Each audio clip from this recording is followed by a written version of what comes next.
2 years ago, on June 26th of 2017, we released the first VinWiki car story. It was Bruce Weiner talking about a McLaren F1 that he'd owned and his maintenance nightmares related to it. And I had no idea what we were in for at that point, and now 2 years later, actually yesterday, we passed 800,000 subscribers. So I cannot thank everyone enough for subscribing to the VinWiki channel, for subscribing to this channel, and honestly just for caring about the car stories that we wanted to tell. I mean, I was at a gathering of cannonballers in Greenwich, Connecticut before their Concours. It was just kind of a one-off reunion of the guys that had run in the 70s and the US Express in the 80s, and some of us guys that still cared about it in a modern context. And just hearing those stories of these amazing guys, heroes to me, reliving their glory days of driving across the country and noticing that 40 years later, it was still some of the greatest days of their lives. I was like, we've got to find a way to immortalize some of these stories. And that's really where the VinWiki car stories idea came from. Now, obviously, VinWiki is an app that kind of crowdsources vehicle history like a social version of Carfax. And I hope you've downloaded that. But even if you haven't, we wanted these to be an entertaining way to kind of blow up what would be a post in the VinWiki app into a longer form story. And so I got some beer and some pizza and invited some friends over to my warehouse, and we just started telling car stories. And it's evolved a bit since then, but ultimately it's the same format today that it was 2 years ago. And 550 or so stories later, we've got kind of a system, kind of a template, but the goal is that each story is worth listening to. And I think we've got almost 200 million views in the last 2 years, which is just amazing and a lot to celebrate. And we're trying to do that. Today we've got an AMA live with Rob Pitts, one of our more prolific storytellers on the VinWiki channel. But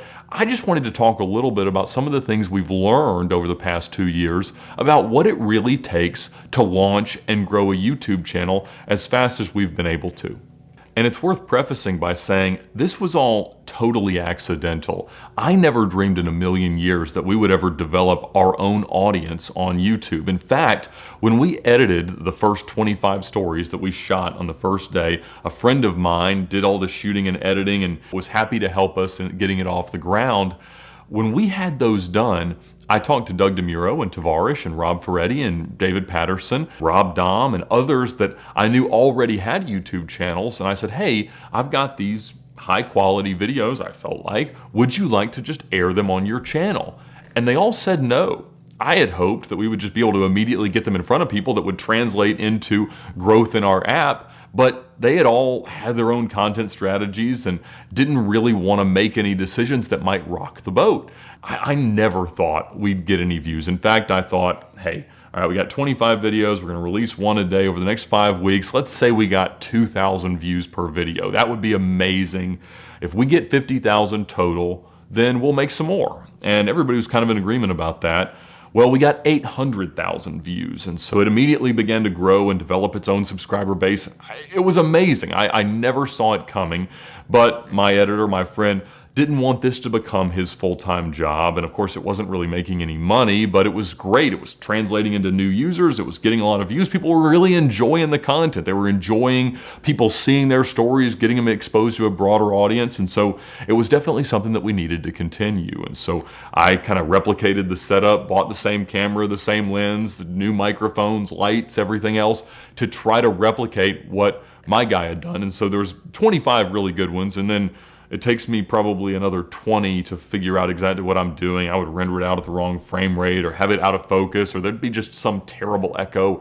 You know, it was just really, really bad quality. And slowly they got better. And as we changed and moved the set around, as we talked about in the recent video, that there were actually 3 different VinWiki sets, it's become something that I do feel like I guess I can be proud of. And I'm humbled that so many people have cared to listen to our videos, and it's resulted in almost 200,000 new users in our app in the course of gathering about 800,000 subscribers. And it's just radically transformed my life, and I'm very grateful to have had the chance. I love the fact that all my best car moments are out there for people to see in perpetuity, and who knows what the channel will look like in a year or 2 years or 5 years. I mean, nobody really knows. And what we certainly have learned is that you've got to have consistent content.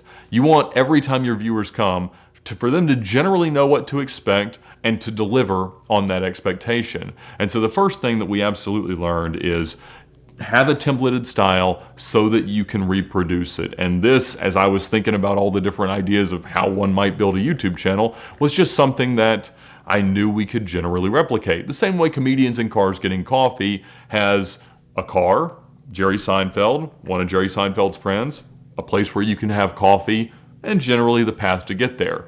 It's much more complex than what we do here, but it's something that you can do over and over and over again. And that's the most important thing. Whether it's a vlog, whether it's a storytelling, whether it's car reviews, anything that you're gonna do in the automotive space, it's important that you do it in a way that you can do it again tomorrow. And it seems like, even though I'm just doing one video a week right now on my personal channel and I'm seeing some growth, the way the algorithms seem to treat content, you wanna have at least 3 videos a week. We'd obviously started out and have maintained 5 videos a week, one a weekday, and I feel like that's worked well, but it doesn't always correlate to more growth. Now the growth kind of becomes fixed, which was extremely surprising to me.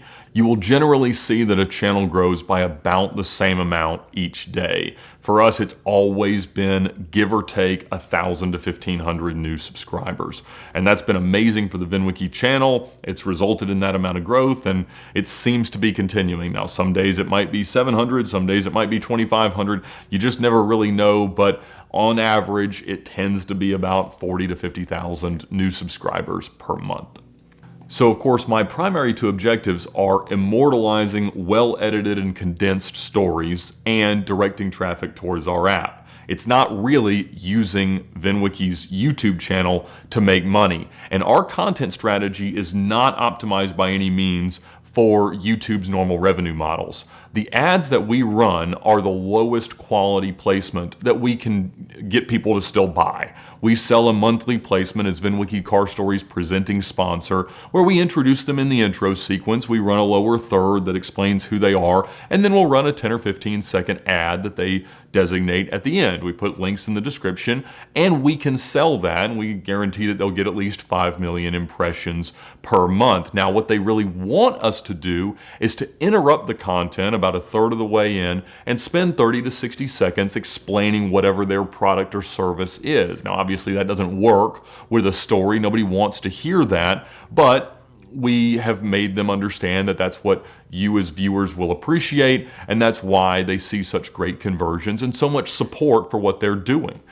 Also, the length of our videos is not optimized. Originally, they told us they wanted them to be like 17 to 18 minutes. Now, if you see what Doug DeMuro's doing, 30, 40-minute videos are sometimes what really gets treated well by the algorithms, but that doesn't work for us. Nobody's got that long of an attention span unless they absolutely have to, and so we never really do that to cater to it. Now, one thing you will notice is that over the past 6 or 8 months, the average length of our videos has increased. And that is because we saw very clearly that if videos were over 10 minutes, they got a lot more favorable treatment by the algorithms and through the propagation through YouTube's ecosystem than if they were just under 10 minutes. So early on, I would have said that 8 to 9 minutes was a perfect story length. But as we had a few that were 10 and a half, 11 and a half minutes, we saw they just did so much better. And so since that allows you to put a mid-roll ad in, we've started to do that. Not because I like introducing these mid-roll ads to people, but because YouTube does promote them better if there is a mid-roll ad present.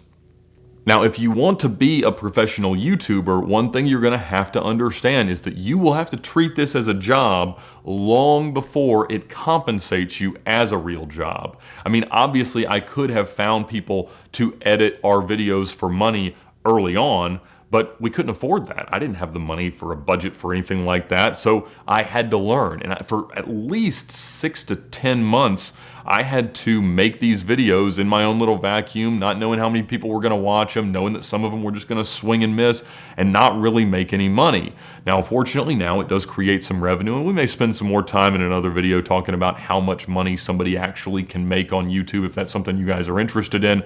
But at this point, it is self-sustaining, but that has not always been the case. And in general, while it seems like we might just sit here, tell a story, edit it, and release it, that's not really how it works. You'll usually find that as a rule of thumb, it will take 1 hour per minute of video. So if you want to make a 10-minute video, count on 10 hours start to finish to get it released. The time it takes to plan, the time it takes to shoot, the time it takes to edit, the time it takes to render, the time it takes to manage the release through YouTube. So that's become a pretty good estimate. So releasing 5 videos a week was very much a full-time job, honestly, from day one for me. And it continues to be, and it's a great full-time job. It's something that I'm enjoying doing, but it was never a goal of mine for that to be my job. And I went between the time that I left Motorcars of Georgia to the time that it made any amount of money that you might consider a paycheck was well over 2 years. And we didn't start the YouTube channel for about 1.5 years, but it was a long time of starting a new business in the VinWiki app that I didn't make any money. And that's the name of the game, being an entrepreneur. But obviously, being a YouTuber is a form of being an entrepreneur, and you've got to treat it that way. It's a high-risk proposition. It can be rewarding if you do it the right way, but it will not necessarily pay off. Finding a network of people that can support you, that can answer your questions, that can offer collaborations and other things like that is wildly helpful. The help that I've gotten from Demiro and Tavares and the DDE guys and everybody else that's come on and told stories and just answered my questions has been invaluable. So as you get started, find people that are kind of in the same boat or hopefully a little bit ahead of where you're at, and enjoy the process, because you've got to treat it as a constant learning curve. Because even once you feel like you've got a handle on how the algorithms work and how your content's going to go, they change it about every 6 weeks. And as we look at our view curves, we'll notice, yep, that they just changed it, so they're favoring some other characteristic, whether it's the click rates or the time viewed or how long the description is or what the thumbnails look like, whatever it is, it changes how they want to promote the videos. And so you just never really know, but you want to do whatever you're doing as consistently as possible so that when something like that changes, you'll be first to notice. And one thing that's been important to me the whole time is to make sure that I keep an eye on the comments, that I learn with the patterns of what our community cares about, that I know before it happens whether something's going to be well received or whether we've kind of taken a risk with a new video. So be as consistent as you can. Build a templated design that you can create over and over again. Have as much fun as you can so that even if you're not making any money, you're still going to be enjoying what you're doing and you're going to be proud of what you've released. Make sure that you have surrounded yourself with people that can help you through the process, and be ready to learn something new every single day. Do those 5 things and you'll be on your way to some great growth, some great fun, and some great videos.